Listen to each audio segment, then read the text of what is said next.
This is lesson 2.2 for geometry, and today we're looking at conditional statements. And a conditional statement is a logical statement that's made up of two parts. So it has a hypothesis and a conclusion.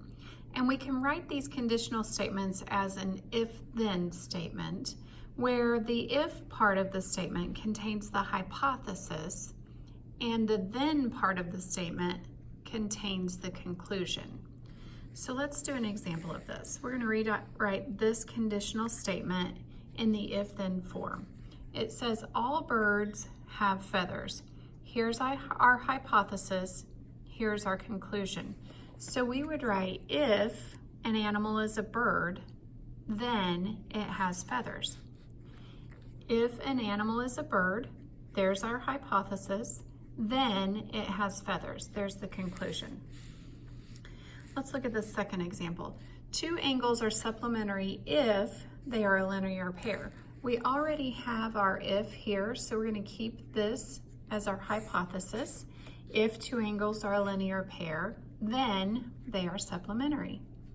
All right, so that's how we turn conditional statements into if-then statements. Now, once we have our conditional statement as an if-then, we can find out that they can be either true or false. A conditional statement is true if the conclusion is true every time the hypothesis is true. And a conditional statement is false if there's one counterexample, okay?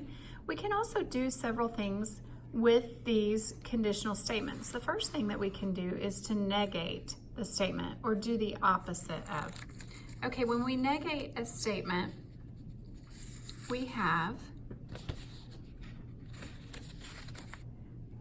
we take the statement and we use the words no or not, all right? So let's look at the statement, the ball is red. If we were going to negate that statement, we would say the ball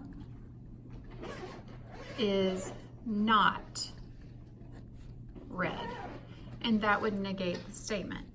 Let's try this again. The cat is not black. Now we have to look and see that this statement already has a not in there. So we wouldn't write the cat is not black. We would say the cat is black. It's like that double negative that cancels each other out. All right, that's how we negate a statement. Now something else we can do is to find the converse of the statement. So we would switch the hypothesis and the conclusion, all right? We can find the inverse of the statement, which means to negate both the hypothesis and the conclusion.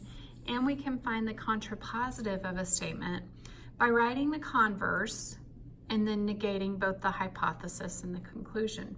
So let's practice this a little bit. Real quick, I have a couple of statements here that we can use.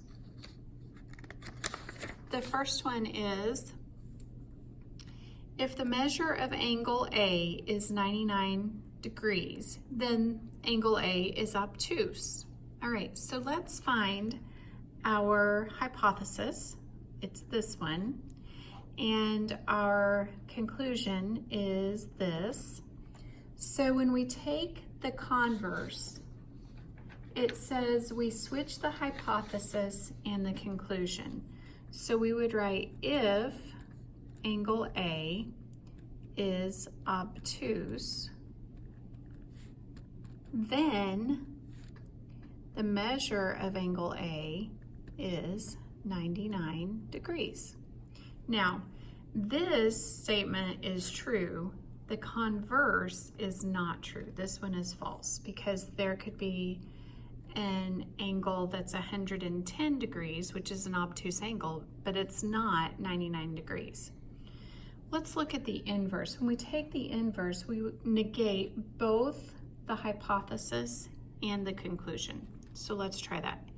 If the measure of angle A is not or does not equal 99 degrees, then angle A is not obtuse.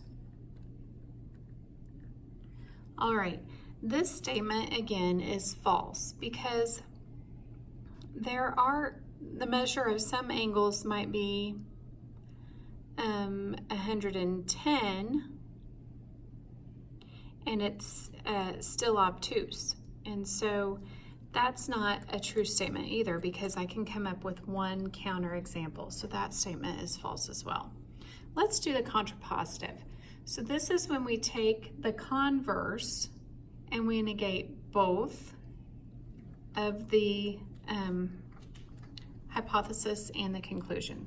So if angle A is not obtuse, then the measure of angle A is not 99 degrees. And that is a true statement. If the angle isn't obtuse, there's no way it could be 99 degrees, because if it's 99 degrees, it is obtuse. So that one is true. All right, let's try this with another statement. First, here our statement is guitar players are musicians. Let's write that as an if then.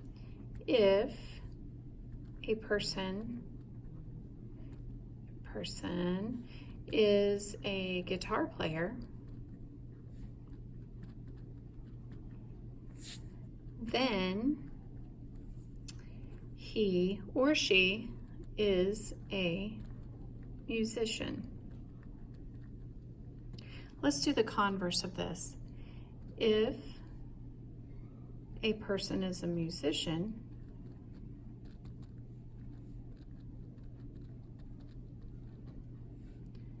then he or she is a guitar player.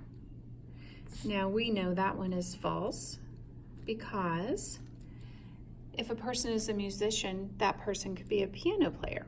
So this is a false statement. Let's look at the inverse statement from our if then. If a person is not a guitar player,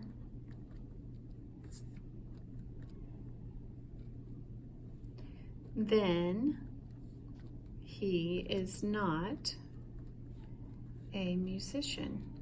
That again is false, because the person may not be a guitar player, but the person may be a ukulele player, and then he is still a musician. So there's a counterexample. Let's look at the contrapositive of this if-then statement. If a person is not a musician,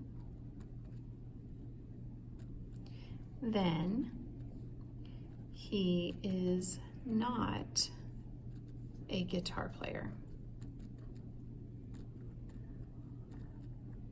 And that is a true statement.